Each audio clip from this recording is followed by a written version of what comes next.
ಈ ದಿನ ನಮ್ಮ ಮಂಡ್ಯ ನಗರದ KSRTCಯ ಬಸ್ನ ಮುಂಭಾಗದಲ್ಲಿ ನಮ್ಮ ಆಟೋ ಸಂಘದ ಆಶ್ರಯದಲ್ಲಿ ಆಟೋ ಸ್ಟ್ಯಾಂಡ್ಗೆ ಒಂದು ಪರ್ಮನೆಂಟ್ ಸ್ಟ್ರಕ್ಚರ್ ಮುಖಾಂತರ ಇವತ್ತು ಈ ಕಾರ್ಯಕ್ರಮಕ್ಕೆ ಚಾಲನೆ ಕೊಟ್ಟಿದ್ದೆ. ನಾನು ಈ ಕಾರ್ಯಕ್ರಮಕ್ಕೆ ಒಂದು ಮನವಿ ಮಾಡಿದ್ದೆ ಅವರಿಗೆ, ನಮ್ಮ ಆಟೋ ಚಾಲಕರೇ ನೀವುಗಳೇ ಶಂಕುಸ್ಥಾಪನೆ ಪೂಜೆ ಮಾಡ್ಕೊಳ್ಳಿ, ಸಂಪೂರ್ಣ ಆದ್ಮೇಲೆ ನಾನು ಬರ್ತೀನಿ ಅಂತ. ಏಕೆಂದರೆ ನಾನು ರಾಜ್ಯದಲ್ಲಿ ಹಲವಾರು ದೊಡ್ಡ ದೊಡ್ಡ ಕಾರ್ಯಕ್ರಮಗಳಿಗೆ ಚಾಲನೆ ಕೊಟ್ಟಾಗಲೂ ಜಾಹೀರಾತುಗಳ ಮುಖಾಂತರ ಪ್ರಚಾರ ಪಡೆಯತಕ್ಕಂಥ ಕೆಲಸಕ್ಕೆ ಎಂದೂ ಕೈ ಹಾಕಲಿಲ್ಲ. ಅದು ನನ್ನ ಜಾಯಮಾನವಲ್ಲ. ಇವತ್ತು ಇದೊಂದು ಸಾಂಕೇತಿಕವಾದಂಥ ಒಂದು ಕಾರ್ಯಕ್ರಮ.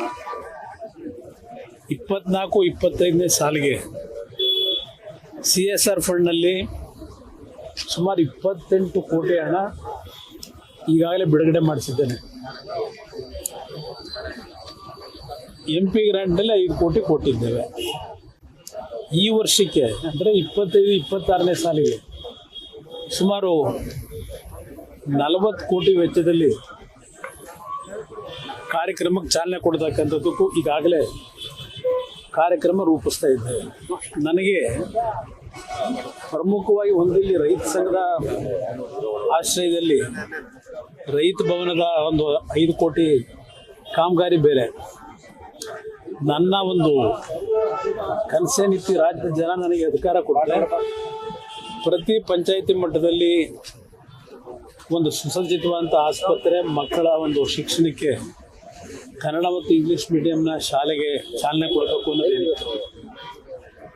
ಒಂದು ಮಾಡಲ್ಲ ಶಾಲೆಯನ್ನು ಸುಮಾರು 7.5ರಿಂದ 8 ಕೋಟಿ ವೆಚ್ಚದಲ್ಲಿ ಆ ಒಂದು ನನ್ನ ಕನಸೇನಿತ್ತು ಒಂದು ಪಂಚರತ್ನ ಯೋಜನೆಯಲ್ಲಿ ಅದನ್ನು ಒಂದು ಕಾರ್ಯಕ್ರಮವನ್ನು ಪೈಲಟ್ ಪ್ರಾಜೆಕ್ಟ್ ಮಾಡ್ತಕ್ಕಂಥದ್ದಕ್ಕೆ ಈಗಾಗಲೇ ಅದಕ್ಕೆ ನೀರಿನ ನಕ್ಷೆ ಸಿದ್ಧ ಮಾಡಿದ್ದೇವೆ. ಒಂದು ಆಸ್ಪತ್ರೆಗೂ ಅದೇ ರೀತಿಯಲ್ಲಿ ಆ ನನ್ನ ಕನಸೇನಿತ್ತು ಅದನ್ನು ಮಾಡಿಸ್ತಕ್ಕಂಥದ್ದಕ್ಕೆ ಒಂದು ತೀರ್ಮಾನ ತೆಗೆದುಕೊಂಡಿದ್ದೇವೆ.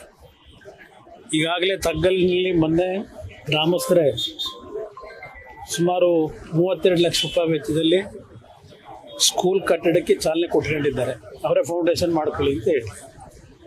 ಅದೇ ರೀತಿಯಲ್ಲಿ ಹಲವಾರು ಭಾಗದಲ್ಲಿ ಶಾಲಾ ಕಟ್ಟಡಗಳು, ಐಮಾಸ್ಕ್ ಲೈಟ್ಗಳಿಗೆ ಪ್ರತಿ ಹಳ್ಳಿಯಲ್ಲಿ ಏನೊಂದು ಮನವಿ ಕೊಡ್ತಾ ಇದ್ದಾರೆ. ಸುಮಾರು 75 ಐಮಾಸ್ಕ್ ಲೈಟ್ಗಳನ್ನು ಈಗಾಗಲೇ ಕೆಲಸ ಪ್ರಾರಂಭ ಮಾಡ್ತಕ್ಕಂಥದ್ದಕ್ಕೂ ಎಲ್ಲ ಸೂಚನೆ ಕೊಟ್ಟಿದ್ದೇವೆ.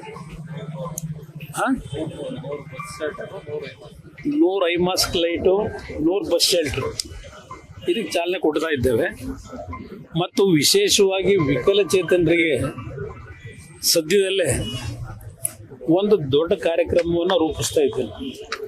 ಮಂಡ್ಯ ಜಿಲ್ಲೆಯ ವಿಕಲಚೇತನರಿದ್ದಾರೆ, ಅವರಿಗೆ ಒಂದು ದೊಡ್ಡ ಮಟ್ಟದಲ್ಲಿ ಒಂದು ಕಾರ್ಯಕ್ರಮ ರೂಪಿಸಿದ್ದೇನೆ. ಇನ್ನೊಂದು 15 ದಿವಸ, ಒಂದು ತಿಂಗಳ ಕಾರ್ಯಕ್ರಮಕ್ಕೆ ಚಾಲನೆ ಕೊಡ್ತಾ ಇದ್ದೇನೆ. ಅದನ್ನು ಸಹ ಇವತ್ತು ಬಂದು ಪ್ರಮುಖವಾಗಿ